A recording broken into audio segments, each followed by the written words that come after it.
I'm talking about tablets, yeah. Samsung's next round of Galaxy Tabs is about to drop, and while some of it looks solid, some of it also feels a bit too familiar.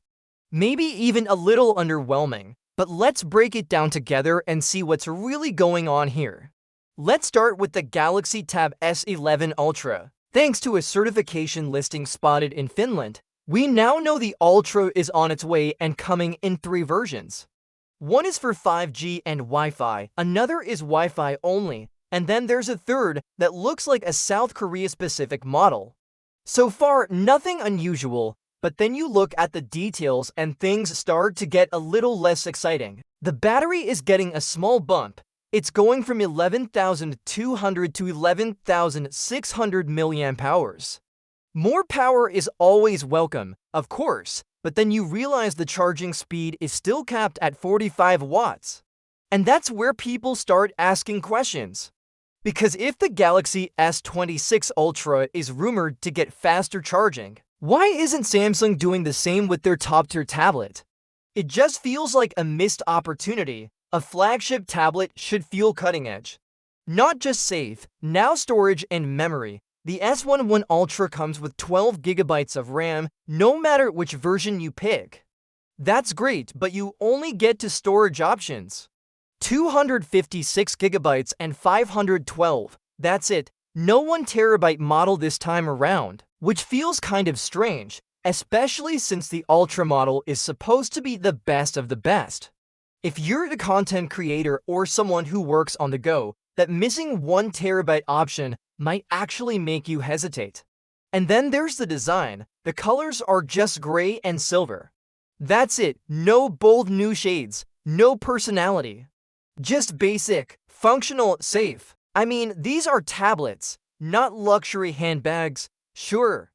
But still, would a little color have hurt? Now here's where things get interesting. The regular Galaxy Tab S11 is also coming and it is getting 12 gigs of RAM across the board.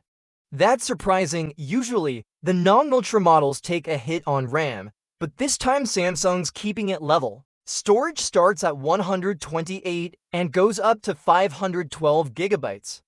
That's actually a bit more flexible than the Ultra model in some ways.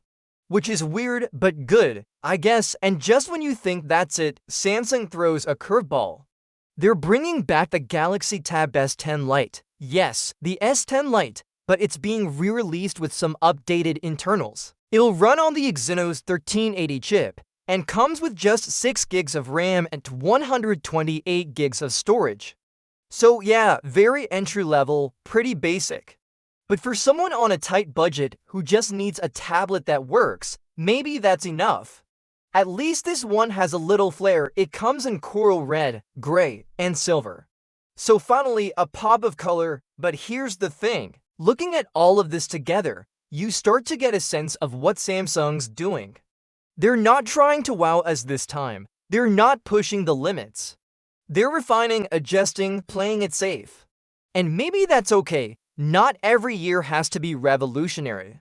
But in a world where competitors are coming out with dual screens, foldables, and game-changing AI features, playing it safe starts to feel a little quiet. That said, Samsung doesn't usually show all their cards right away. Maybe there's more to come.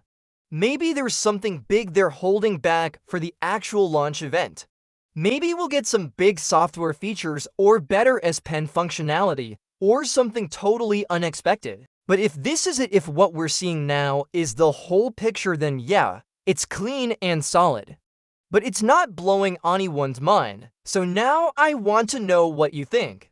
Is this lineup enough to get you excited? Would you actually upgrade? Or do you feel like Samsung is just giving us more of the same with a slightly shinier coat of paint? Let me know in the comments because I want to hear your take. And if you found this video helpful or even a little thought-provoking, hit that like button.